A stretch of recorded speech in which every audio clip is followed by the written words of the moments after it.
कहानी अनुभव की कंघी। रामधन नाम का एक पुराना व्यापारी था जो अपनी व्यापारी समझ के कारण दोनों हाथों से कमा रहा था। उसको कोई भी टक्कर नहीं दे सकता था। वो दूर दूर से अनाज लाकर उसे शहर में बेचता था। उसे बहुत सा लाभ होता था। वो अपनी इस कामयाबी से बहुत खुश था।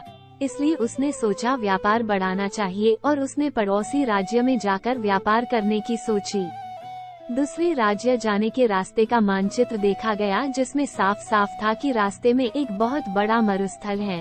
खबरों के अनुसार उस स्थान पर कई लुटेरे भी हैं, लेकिन बूढ़ा व्यापारी कई सपने देख चुका था।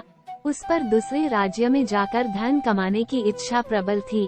उसने अपने कई किसान साथियों को लेकर प्रस्थान करने की ठान ली। बैलगाड़ियां तैयार की और उस पर अनाज लादा। इतना सारा माल था जैसे कोई राजा की शाही सवारी हो। बूढ़ी रामधन की टोली में कई लोग थे, जिसमें जवान युवक भी थे और वृद्ध अनुभवी लोग जो बरसों से रामधन के साथ काम कर रहे थे। जवानों के अनुसार अगर इस टोली का नेतृत्व कोई नव युवक करता तो अच्छा होता, क्योंकि यह वृद्ध रामधन तो धीरे धीरे जाएगा और पता नहीं उस मरुस्थल में क्या क्या देखना पड़ेगा। तब कुछ नौजवानों ने मिलकर अपनी अलग टोली बना ली और स्वयं का माल ले जाकर दूसरे राज्य में जाकर व्यापार करने की ठानी। रामधन को उसके चहेते लोगों ने इस बात की सूचना दी। तब रामधन ने कोई गंभीर प्रतिक्रिया नहीं दिखाई। उसने कहा, भाई, सबको अपना फैसला लेने का हक है। अगर वो मेरे इस काम को छोड़ अपना शुरू करना चाहते हैं तो मुझे कोई आपत्ति नहीं है, और भी जो उनके साथ जाना चाहता हो जा सकता है। अब दो अलग व्यापारियों की टोली बन चुकी थी, जिसमें एक का नेतृत्व वृद्ध रामधन कर रहे थे और दूसरे का नेतृत्व नव युवक गणपत कर रहे थे। दोनों की टोली में वृद्ध एवं नौजवान दोनों सवार थे। सफर शुरू हुआ। रामधन और गणपत अपनी अपनी टोली लेकर चल पड़े। थोड़ी दूर सब साथ ही चल रहे थे कि जवानों की टोली तेजी से आगे निकल पड़ी और रामधन और उनके साथी पीछे रह गए।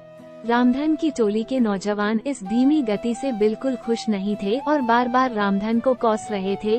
कहते कि वो नौजवानों की टोली तो कब की नगर की सीमा लांघ चुकी होगी और कुछ ही दिनों में मरुस्थल भी पार कर लेगी, और हम सभी इस बूढ़े के कारण भूखे मर जाएंगे। धीरे धीरे रामधन की टोली नगर की सीमा पार करके मरुस्थल के समीप पहुंच जाती है। तब रामधन सभी से कहते हैं, यह मरुस्थल बहुत लंबा है और इसमें दूर दूर तक पानी की एक बूंद भी नहीं मिलेगी, इसलिए जितना हो सके पानी भर लो। और सबसे अहम, यह मरुस्थल लुटेरे और डाकुओं से भरा हुआ है, इसलिए हमें यहाँ का सफर बिना रुके करना होगा। साथ ही हर समय चौकन्ना रहना होगा। उन्हें मरुस्थल के पहले तक बहुत से पानी के गड्ढे मिल जाते हैं, जिससे वे बहुत सारा पानी संग्रह कर लेते हैं। तब उनमें से एक पूछता है कि इस रास्ते में पहले से ही इतने पानी के गड्ढे हैं, हमें एक भी गड्ढा तैयार नहीं करना पड़ा। तब रामधन मूंछों पर ताव देकर बोलते हैं, इसलिए तो मैंने नव जवानों की उस टोली को आगे जाने दिया। ये सभी उन लोगों ने खुद के लिए तैयार किया होगा, जिसका लाभ हम सभी को मिल रहा है। ये सुनकर टोली के विरोधी साथी खिंचवा जाते हैं और अन्य रामधन के अनुभव की प्रशंसा करने लगते हैं। सभी रामधन के कहे अनुसार बंदोबस्त करके और आराम करके आगे बढ़ते हैं। आगे बढ़ते हुए रामधन सभी को आगाह कर देता है कि अब हम सभी मरुस्थल में प्रवेश करने वाले हैं, जहां ना तो पानी मिलेगा, ना खाने को फल और ना ही ठहरने का स्थान, और यह बहुत लंबा भी है। हमें कई दिन भी लग सकते हैं। सभी रामधन की बात में हामी मिलाते हुए उसके पीछे हो लेते हैं। अब वे सभी मरुस्थल में प्रवेश कर चुके थे, जहां बहुत ज्यादा गर्मी थी, जैसे अलाव लिए चल रहे हो। आगे चलते चलते उन्हें सामने से कुछ लोग आते दिखाई देते हैं। वे सभी रामधन को प्रणाम करते हैं और हाल चाल पूछते हैं। उनमें से एक कहता है, आप सभी व्यापारी लगते हो, काफी दूर से चले आ रहे हो। अगर कोई सेवा का अवसर देंगे तो हम सभी तत्पर हैं। उसकी बातें सुन रामधन हाथ जोड़कर कह देता है कि भाई, हम सभी भले चंगे हैं, तुम्हारा धन्यवाद जो तुम सभी ने इतना सोचा। और वे अपने साथियों को लेकर आगे बढ़ जाते हैं। आगे बढ़ते ही टोली के कुछ नव युवक फिर से रामधन को कोसने लगते हैं कि जब वे लोग हमारी सहायता कर रहे हैं तो इस वृद्ध रामधन को क्या परेशानी है। कुछ दूर चलने के बाद फिर से कुछ लोग सामने से आते दिखाई देते हैं जिनके वस्त्र गिले थे और वे रामधन और उसके साथियों को कहते हैं कि आप सभी राहगीर लगते हो और इस मरुस्थल के सफर से थके लग रहे हो। अगर आप चाहो तो हम आपको पास के एक जंगल में ले चलते हैं जहाँ बहुत पानी और खाने को फल है। साथ ही अभी वहाँ पर तेज बारिश भी हो रही है। उसी में हम सभी भीग गए थे। अगर आप सभी चाहे तो अपना सारा पानी फेंक कर जंगल से नया पानी भर ले और पेट भर खाकर आराम कर ले। लेकिन रामधन साफ न बोलकर अपने साथियों से जल्दी चलने को कह देते हैं।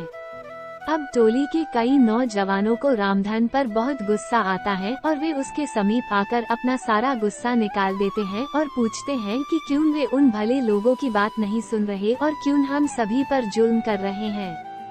तब रामधन मुस्कुराते हुए कहते हैं कि वे सभी लुटेरे हैं और हमसे अपना पानी फिकवाकर हमें निस्सहाय करके लूट लेना चाहते हैं और हमें यही मरने छोड़ देना चाहते हैं।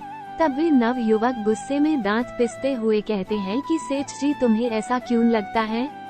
तब रामधन कहते हैं कि तुम खुद देखो, इस मरुस्थल में कितनी गर्मी है। क्या यहाँ आसपास कोई जंगल हो भी सकता है। यहाँ की भूमि इतनी सूखी है कि दूर दूर तक बारिश न होने का संकेत देती है। यहाँ एक परिंदे का घोंसला तक नहीं तो फल फूल कैसे हो सकते हैं। और जरा निगाह उठाकर ऊपर देखो, दूर दूर तक कोई बारिश के बादल नहीं है, न ही हवा में बारिश की ठंडक है, न ही गीली मिट्टी की खुशबू। तो कैसे उन लोगों की बातों पर यकीन किया जा सकता है। मेरी बात मानो, कुछ भी हो जाए अपना पानी मत फेंकना और न ही कहीं भी रुकना। कुछ देर आगे चलने के बाद उन्हें रास्ते में कई नरकंकाल और टूटी फूटी बैलगाड़ी मिलती है। वे सभी कंकाल गणपत की टोली के लोगों के थे। उनमें से एक भी नहीं बचा था। उनकी ऐसी दशा देख सभी रोने लगते हैं क्योंकि वे सभी उन्हीं के साथी थे। तब रामधन कहते हैं कि जरूर इन लोगों ने तुम्हारे जैसे ही इन लुटेरों को अपना साथी समझा होगा और इसका परिणाम ये हुआ, आज उन्हें अपने जीवन से हाथ धोना पड़ा। रामधन सभी को ढाढ़स बंधाते हुए कहते हैं, हम सभी को भी यहाँ से जल्दी निकलना होगा क्योंकि वे सभी लुटेरे अभी भी हमारे पीछे हैं। प्रार्थना करो कि हम सभी सही सलामत यहाँ से निकल जाए। शिक्षा कहते अनुभव की कंघी जब काम आती है, जब सर पर कोई बाल नहीं बचता, अर्थात अनुभव उम्र बीतने और जीवन जीने के बाद ही मिलता है। अनुभव कभी भी पूर्वजों की जागीर में नहीं मिलता।